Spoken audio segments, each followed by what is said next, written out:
Hello. This is going to be a quick one because I need to be up early in the morning. So I'm going to try and record a video and then get it started uploading and go to bed and get up in the morning. Which, if you know how late I tend to be up on sprints, is not such an easy task. So yeah, we'll see how quickly we can get through the books I finished in the last segment of May. So, I showed in my thumbnail the books that I finished. At least the print books. I had this feeling that I was slowing down just a little bit. And yes, I did slow down just a little bit. For this past week, I only finished 10 books, not 12. So I have slowed down just a smidgen. And some of my books are a little shorter too. So I think we might have found the threshold for how much a Jamie can read before getting tired and needing a break. We'll see. This is a terrible time to be finding this out because the Amazing Readathon starts in a couple days. But I don't think I'm all that worried because, as far as I can tell, my team is not winning Escape the Readathon. We're trying. We're gonna do our best. Realistically, probably we already know who won. Just saying. If they won, because it's still possible that nobody did, and there's still that option. But while I'm still focused on reading as many books as I can and logging all the books that I read, I'm not really stressing about whether we're going to win, because we're not. I am also playing Mystery and Mayhem, which is a week long, and we've gotten a couple days into it. And I've got a few books going for that. So I'm focusing especially on blue murder mysteries. Very exciting. So I am going to be reading a few more books between now and the end of the month, even though it is officially the 30th as of an hour ago. But yes, we have 48 hours before the end of the month. Therefore, there's probably at least a couple more books I will finish between now and then. I am still in the middle of Nursing Homes Are Murder by Mike Beffler, I believe that is. And I have a few more where this came from, just deaccessioned murder mysteries that happen to be blue. Yeah. So it'll be anyone's guess how many books I actually finish this month. I have not looked at the total for the month yet recently. So I will do that at the end of the month. But here are the ones I finished in print so far this past week. So this one I finished today, Hard Boiled and Hard Luck by Banana Yoshimoto. This one is 2 novellas. One's quite a bit longer than the other. The other one I think is more of a short story, to be honest. Yeah. They're Japanese magical realism, and I think I understood them. Maybe. There's ghosts, and sometimes it's not clear who's a ghost and who's not. And there's a lot of dreams and reality in the first one, which reminded me a bit of some of the ambiguity in what's real and what's dream in 1Q84 by Murakami. So I recognized kind of a similar sort of approach to storytelling.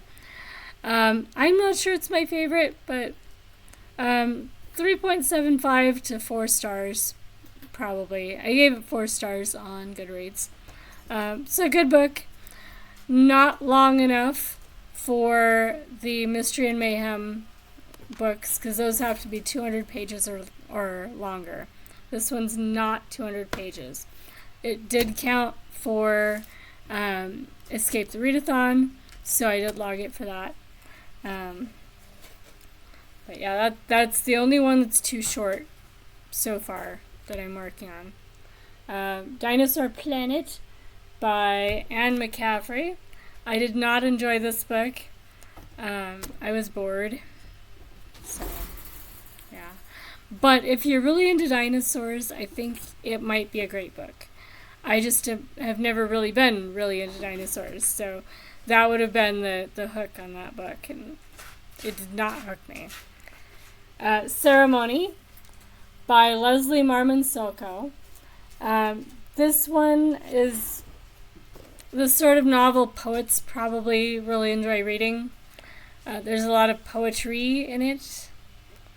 I liked some of it, and kind of the how do you come back from being in a war and surviving when you are a minority when you go back home, so things aren't great back home either. Toni Morrison took on similar sorts of themes with her novel Home, but with an African-American character in the Deep South. So a similar sort of structure, but this is Native American, and the dude comes back from the war. He's survived the war, but he's not exactly the guy he was when he left, and there's all sorts of stuff he has to deal with coming back, and whether he can discuss at all what he went through with anyone around him. He doesn't do very well talking about it, and that becomes a problem. So yeah, it's that kind of theme. I didn't really enjoy it, but it was a 4-star, so I didn't dislike it. It was very literary, and I wasn't in the mood for the poetry.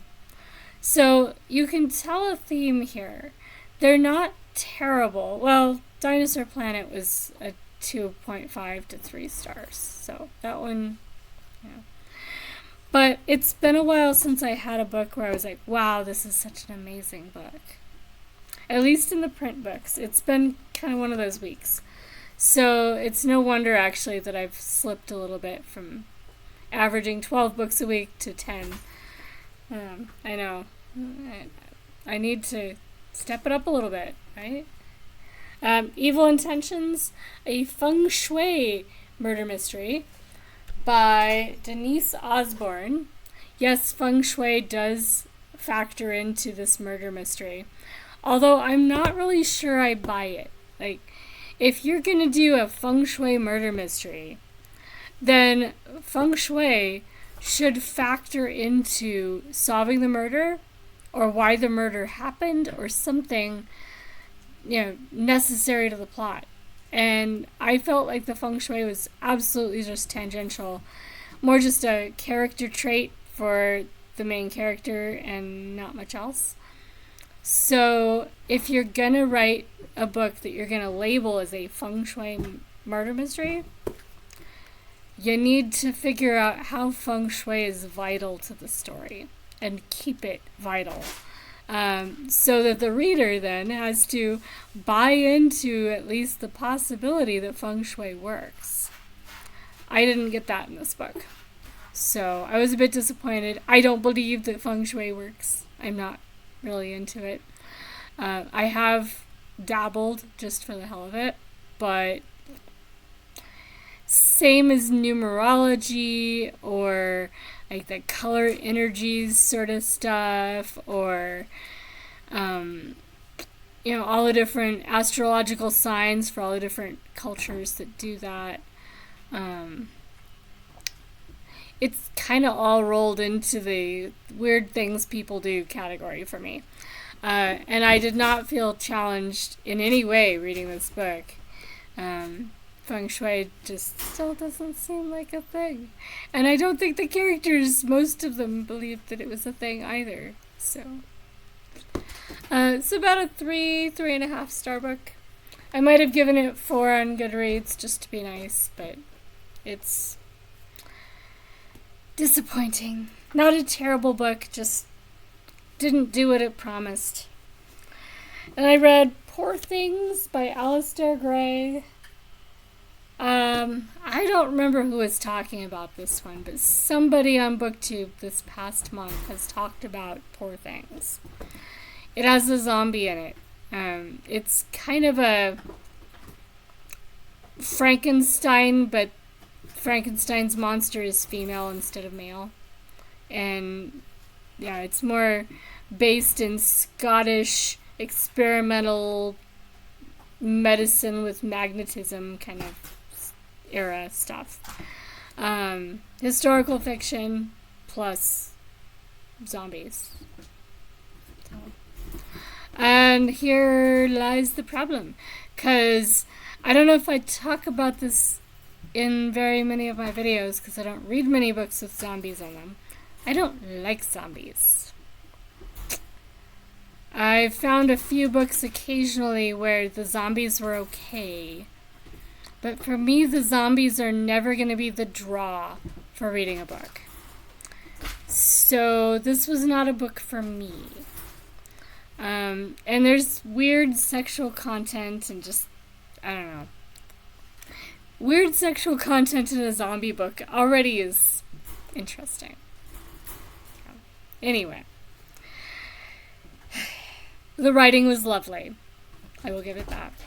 Which is probably why it got as high a rating as it got. I think I gave it about 3.5. I don't remember which direction I rounded for Goodreads. But, yeah. But I finished it. It can go away. And I immersion read this one. Sort of. Because I actually did have the audiobook, and I kind of alternated, and sometimes I did both at the same time, and I still did not like this book. I have The Last Unicorn by Peter S. Beagle. I've seen another book by Peter S. Beagle this week as an ebook. And now I have to remember which one it was, because at the time I was looking at it, I was like, Peter S. Beagle. I've read a book by that author, and I don't remember what it was. Now I remember which book I read by Peter S. Beagle. Now I have to figure out what other book it was. And where. Might be on Libby. It might have been browsing Libby. So, hopefully if it was, I got it, because otherwise it's going to be heck trying to figure that out. Anyway, Last Unicorn. When I was reading this, at least one, I think maybe more than one person was like, oh, I love that book, or oh, I want to read this book. It was good. It was definitely the sort of book that would inspire other people to write good books. I enjoyed it, but I didn't enjoy it as much as I was expecting to. Because the first chapter, when I read it way back, I don't know, 5 years ago, I picked it up and realized, oh, this is not a book I'm going to just skim through and get rid of, because it's kind of cool. I was expecting to like it a lot more, based on my impressions then. It's just a 4-star book for me. So once again, no 5 stars. And the last book in my stack, A Real Basket Case by Beth Groundwater. Okay, I do not like when I accidentally typecast authors, any more than a lot of other people do. That said, an author with a name like that, and a title like that, and the author is actually from Colorado, I'm thinking Native American, right? It would be a natural assumption to jump to. We're not talking Native American baskets. There actually is a Native American character in this book. But that's not the point of the book. The baskets we're talking about are gift baskets. Like the kind that have, scented soaps and bath oils and stuffed animals and wrapped in cellophane kind of gift basket. Although I guess more classy than that, because this character has a business doing gift baskets. And also happens to run into murders and has a friend who is a PI and helps her solve them. So, totally not what I thought it was. I'm glad that I read this one not for a prompt where it would have needed to have Native American stuff in it, because it doesn't. So, yeah. So it wasn't really like my expectations, matter more than the book. I'm not going to penalize it for my thinking it should be Native American. That said, what it turned out to be was kind of boring. I don't care about gift baskets. I think they tend to be a waste of materials, and I'm very concerned about all the waste that we throw into our waste disposal systems, the dumps and the waste burning and sending stuff to China, and oh my gosh. So I'm not likely to be sympathetic. I'll put it that way. And the sleuth, the young lady who finds herself in these situations, is one of those that knows better. She knows she doesn't have the skills to solve the crime. She knows that the people that are involved in what's going on are dangerous and that she doesn't have self-defense training to deal with it. She knows that there are professionals whose job it is to investigate what's going on, and that they do not suspect that she is responsible. And her partner, who is kind of in trouble, is an asshole. And she's willing to go to all this effort to help him. But he's an asshole. And he does not appreciate what she's doing. And why is this woman doing all this? And why do I care if she's going to be that stupid and that much of a doormat? It's been a week for doormats too, because that was a theme in one of the arcs that I was reading. So I did finish some non-print books as well. And I'll just tell you kind of what I read and my impressions. I didn't finish that many, but I finished a couple. So I finished The Great River by Boyce Upholt. This was my only 5-star that was solidly a 5-star for the week. And it took me forever to finish it because I was actually enjoying it and I didn't want to stop because all the other books I was reading alongside weren't very good. The Great River is nonfiction and is about the Mississippi River. So it's like a micro-history, that kind of thing. Starting from prehistory, people starting out settling along the Mississippi, what the river was like before it was channelized and all the stuff that we've done to it since. Who was settled along the river and how did they live and how did the river impact how they were, living.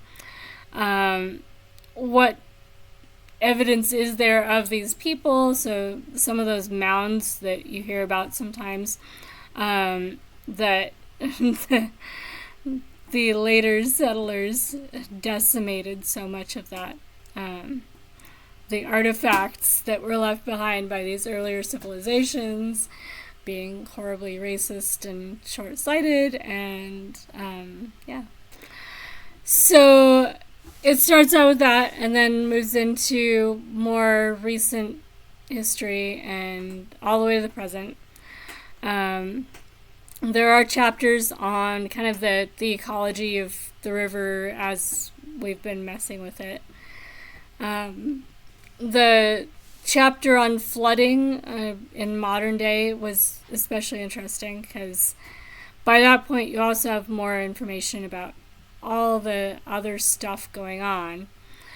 So fixing the problem of all those towns along the Mississippi being completely flooded, and every time we have a major week of rain, all these places flood, and there always are politicians or wannabe politicians throwing out these simple solutions to stop the flooding.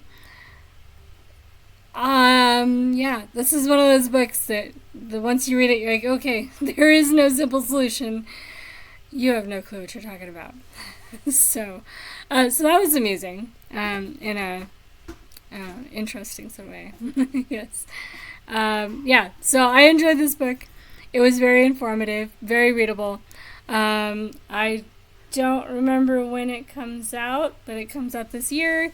Maybe this summer. It might be one of those that comes out this summer. If not, then it might come out in December. But I think it comes out before that. Anyway, really good book. Highly recommend. If it's out by November, this would be a great book to pick up for nonfiction November because it was really good. If you're not familiar with U.S. geography because you're not from here, that's okay. It's still a great book, and I think you'll still get a lot out of it. If you're in the U.S., there's a lot in this book. Very cool. And so then I did an audiobook of The Bullet That Missed by Richard Osman. This is book 3 in the Thursday Murder Club. I finished book 4 earlier because it was due and I couldn't renew it. So I went back and did book 3. And then I finished the NetGalley arc of Elaine by Will Self. And I don't remember all the people that have talked about Will Self. But I know that there are several different booktubers and other personalities on YouTube, not in BookTube, that have all highly recommended Will Self. So I had to check out his book. His writing is very literary. The sort of writing where your vocabulary actually might improve while reading the book, even if your vocabulary is already big. So I always like books like that. I did not like Elaine, the title character. She's a doormat, very much like the character in this book with the gift baskets. Only Elaine has taken it to a whole new level. She's a combination of doormat and someone with very serious mental health issues that is undiagnosed and takes no responsibility for any of the crap that she's doing or any of its consequences. So, can you tell I did not like Elaine? I don't like her. She's, very not a favorite character. So I guess it was an effective book in that I did not like the character as a character, not as this, this character was flat and boring and I didn't get anything out of the book. I definitely disliked Elaine rather than the portrayal of Elaine because of the writing or something like that. So it was an effective book. It's not the sort of literature that I seek out eagerly to reread. So it's not, for me, but it wasn't a bad book. And I could see several of my friends really enjoying it. So for me, it was a 4-star, but it was a 4-star that I could see being a 5-star for people that I actually know. So that I guess was my second best book this week. Well, actually, The Bullet That Missed was okay. But since I'd already read book 4, I had some spoilers so that, some of what might have been more thrilling wasn't. Anyway, so that's all I read for this past week. There are 2 more days, and I will be reading as much as I can in those 2 more days. Technically, I did just finish another arc, but I'm gonna wait and read the last chapter again in the morning and make sure I actually remember it before I write a review, because it's late and I am doing all sorts of things all at once. But I did just finish a book called The Phoenix and the Firebird. It's middle grade fantasy. It's listed as historical fiction as well. It is set in China in 1920, I think exactly. And deals with a Russian girl who has been sent to China fleeing the Russian Revolution. Remember, the Russian Revolution started in 1917, and by 1920, there were people that were on the wrong side who either left or were dead. So she's from one of those families. And, her family was rich. Now they're, just barely surviving. And she's in China with nobody that she's related to. I don't know who she's staying with. So that I need to go back. I may actually reread sections of it because there's stuff that I didn't quite catch. But her dad gets captured by one of the warlord factions that's trying to take power in China, and so it's kind of cool. It's got magic. It's got sinister characters, and it feels very much like a magic world, but it's historical fiction magic world combo. So I enjoyed it. I will probably talk about it a little bit in more accurate depth in my wrap up for the month, because it's not reviewed yet, so it's not done yet. But it's my 3rd really decent book that I finished within this span. So, yeah. And I will catch you guys in another video soonish. Probably this weekend is when I'll be filming again. So, Amazing Readathon will have already started, but not too far. And I can wrap up May and talk about the best and the worst of the books I finished in May. And then move on from there. So, I am on Team Sci-Fi for Amazing Readathon. If anyone wanted to know and hasn't been on sprints where it's already been mentioned, I am gathering up my sci-fi books. I did show a couple sci-fi books in the last video. I won't this time around because for being short, this is getting not short. But I'm definitely gathering up as many of my sci-fi books as I can. I have lots of Star Trek books, which will be great fallbacks for all sorts of things, because, they cover a lot of bases.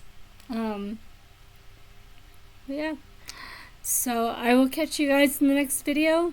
Let me know if you read any of the books that I mentioned in this video, and what you thought of them. And I will catch you again soon. Bye, guys!